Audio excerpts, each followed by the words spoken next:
Welcome to the second part of the behind the scenes sneak peek into my audio recording process. If you haven't seen the first part, I'll recommend that you check it out because that's where I show you my recording setup and some tips to help you get consistently good audio for your content. In this video, I'll show you how I edit my voiceovers after recording. My audio post-processing workflow is split into two main parts: audio repair or restoration, which includes cuts, denoise and other cleanup processes, and audio enhancements, which includes compression, equalization, mastering and other enhancement effects. It's always best to get your live recording as clean as possible so you get to focus more on enhancement than repair. With this workflow in mind, I'll go ahead and demonstrate how I edit my voiceovers in Adobe Audition. I've loaded a short snippet of audio from one of my previous tutorials, which I will now play. Straight away, you can see that there is no output that we can hear, and this is because in the previous video, we already set Audition to listen to the audio coming from the interface, which was more convenient at the time. Now, I need to set Audition to listen for the audio playing through the laptop's inbuilt audio channel. To do that, I'll go to Edit, Preferences, Audio Hardware, and set the default output to Speakers Realtek Audio. Yours might differ, but this is what I have here. Now I'll click OK. So when I play, you should be able to hear the audio snippet. The artboard panel functions pretty much like the layers panel. The first thing I do to a piece of audio like this is to apply a noise reduction process. I prefer to work non-destructively, so instead of going through the effects menu up here, I'll activate the denoise effect from the effects rack. If you don't see the panel in your workspace, be sure to activate it under Window, Effects Rack. Click on the right arrow and under Noise Reduction and Restoration, Denoise. I just go with the default preset. Now when I play back, the artboard panel functions pretty much like the layers panel. The artboard panel functions pretty much like the layers panel. You can hear the difference as I turn the effects on and off. The advantage of using the effects rack is that nothing is immediately baked onto the audio file. The effects are simply rendered and played back in real time until you choose to apply them permanently. You might also notice that the waveform doesn't change to reflect the denoise effect. To see a visual representation of the effect, activate the preview editor up here. This will become more useful as we progress. For subtle effects like this, it is also nice to have the spectral frequency display. You can activate it by clicking on the button up here or by dragging up the divider under the waveform viewer. The spectral frequency display is such a brilliant tool for analyzing your audio. And while the waveform displays audio in terms of loudness or amplitude over time, the spectral frequency reads the sound in terms of frequency and amplitude over time. This can make for some very precise audio editing or cleanup. Now, as I toggle the denoise effect, you can see that the bluish areas that represent background noise are less pronounced as pure black represents infinite silence.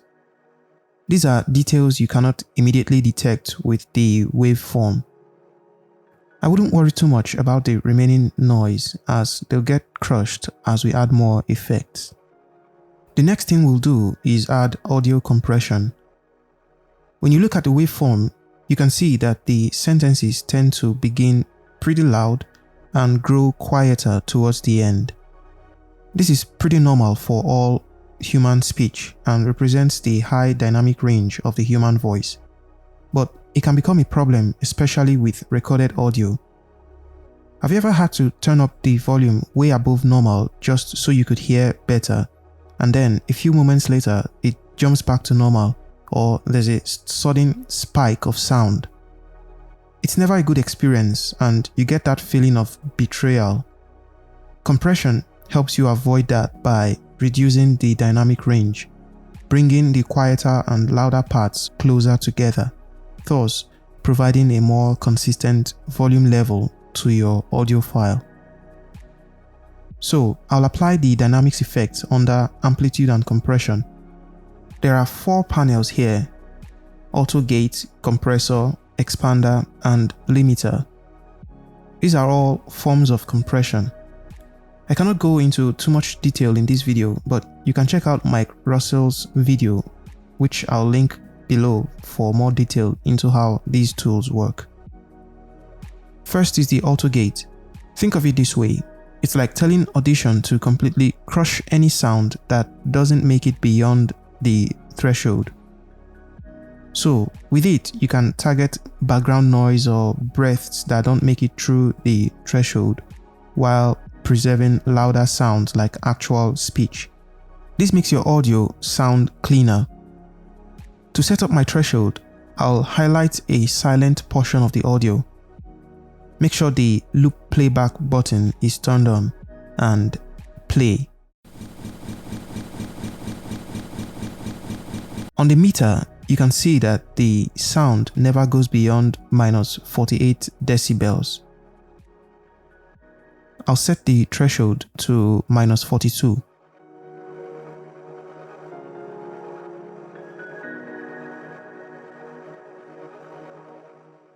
In the spectral frequency display below, you notice that it is completely black where there was that residual background noise initially, and it sounds better. The artboard panel functions pretty much like the layers panel. Next, we'll activate the compressor. From what I see here, -20 seems a good threshold for this short snippet of audio. You might want to go lower for a longer audio file. With the threshold, you're saying to Audition, reduce all audio spikes above -20 decibels. Of course, the next logical question is, by how much? And that's where the ratio comes into play. If we set the ratio to 2:1, for example, we are saying if the amplitude exceeds the threshold by 2, set the output level to 1. So 4 becomes 2, 10 becomes 5, and so on. The higher the ratio, the more aggressive the compression becomes. I set the ratio to 2 for this example, and you can see the effects in the preview editor. Our overall volume level has become rather low. So to make up for that, I'll set the makeup gain to 4 decibels. What we get overall is a more consistent audio level.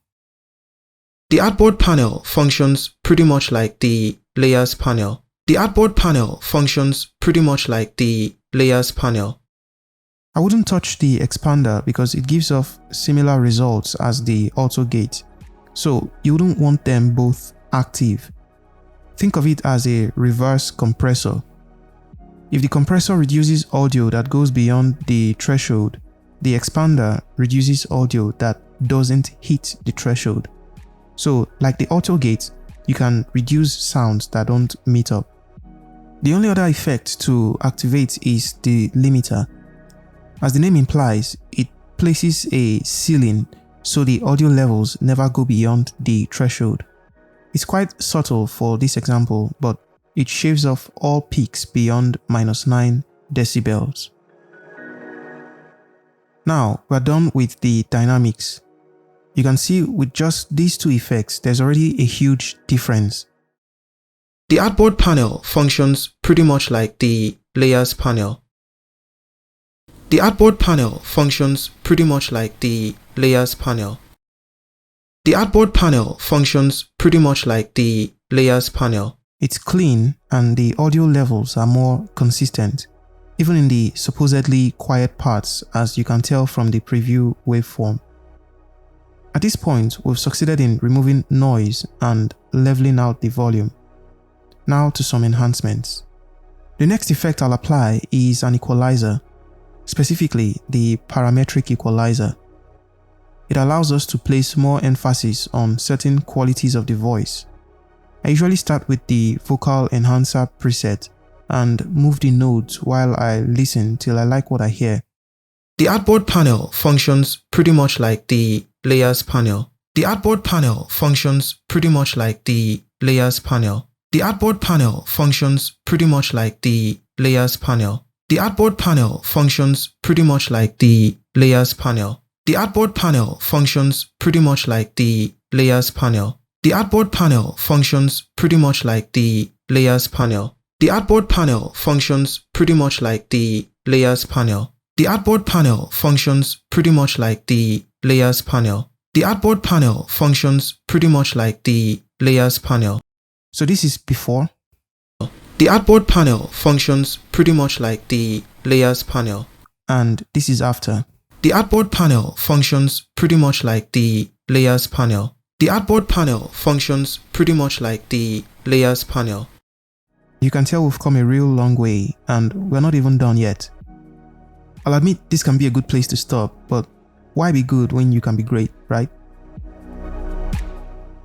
Now to add the final effect, which is like the secret sauce, the multi-band compressor. You'll find it under amplitude and compression. I think the multi-band compressor is what you get when an equalizer and compressor get married and have a kid.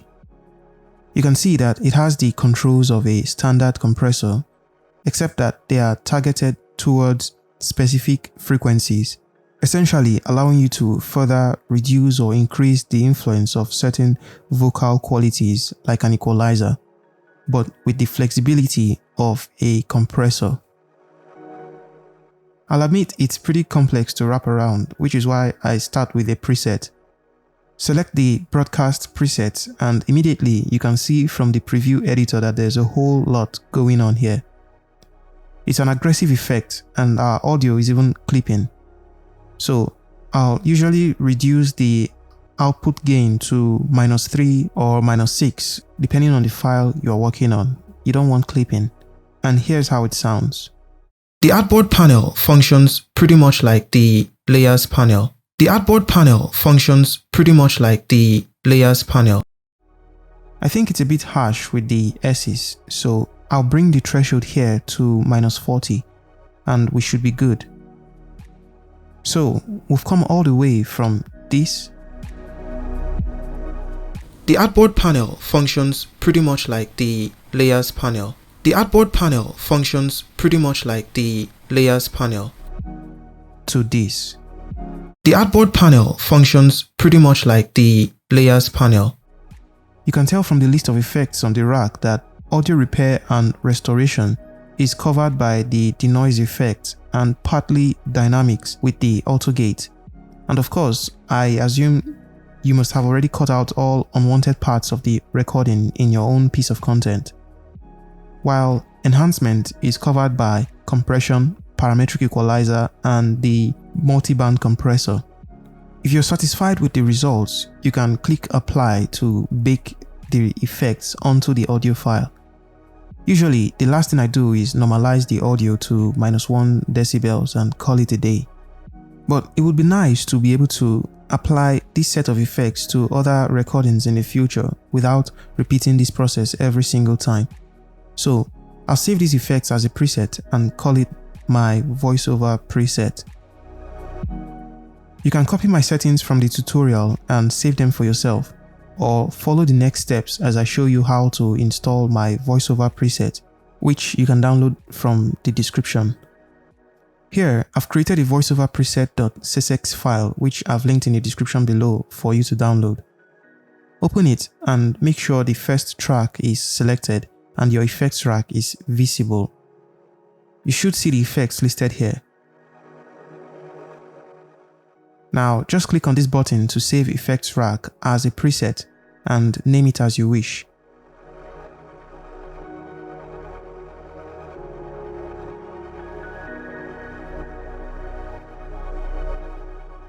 Now you can reuse the effects anytime in the future.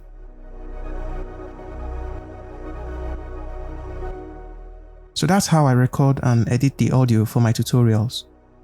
As an Easter egg, here's a before and after preview of the voiceover for this particular video. I've loaded a short snippet of audio from one of my previous tutorials, which I will now play.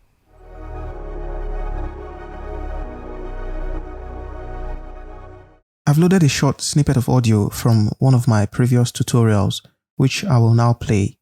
I hope you found this tutorial helpful, and even though you don't copy my exact process, a bit of knowledge about how these effects work can help you get amazing results for your own content. Be sure to let me know in the comment section if you have any questions, thoughts, or tips for a more efficient workflow. Don't forget to share, like, and subscribe, and also hit the notification bell so you know when I post my next video. Thanks for watching.